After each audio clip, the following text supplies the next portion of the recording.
under Awamu League has not in any way, has not any time listened to any single points of the demands of our young students. And you have seen that more than 200 young students have been killed More than by the 1,000. traitors of the More than country, 1,000. by the police and the law enforcing agencies by using serious arms and ammunition which are seriously prohibition and which are seriously violation of international law, and this is also violation of our constitution of the law. So to protest that, we have been demanding to the present government and Hasina to step down and to render justice to the students, to try the killers. Unfortunately, however, more than 1 month has passed. The present government has not listened to us. They have not listened to our students. They have killed our students. These students are our daughters, are our brothers, our sisters, our sons, and more importantly, our citizens. And they are the future of Bangladesh.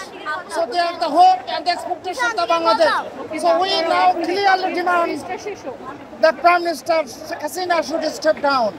And we echo the demand of the students right from the road safety movement, reconstruct, reform, not reform the state, to reconstruct the state, to rebuild the state.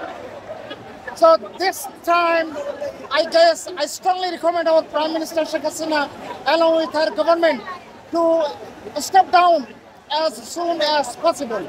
আমরা বর্তমান প্রধানমন্ত্রী শেখ হাসিনা নেতৃত্বে এবং আওয়ামী লীগের নেতৃত্বে তার 14 দলীয় জোটের নেতৃত্বে যে সরকার বর্তমান বাংলাদেশ পরিচালনা করছে, আমরা মনে করি গত 1 মাস এবং আমরা 2018 সালের সড়ক আন্দোলন এবং তখনকার কোটা আন্দোলন থেকে শুরু করে আজকের 1 জুলাই থেকে আমাদের যে সমন্বয়কদের পরিচালিত বাংলাদেশের কোটা সংস্কার আন্দোলনকে ঘিরে যা হচ্ছে, আমরা বারবার দায়িত্বহীনভাবে নাগরিকদের পক্ষ থেকে এই কথা দাবি করে আসছি, আমাদের ছাত্রছাত্রী সন্তানদের পক্ষ থেকে দাবি করে আসছি যে বর্তমান সরকার কোটা সংস্কার হোক।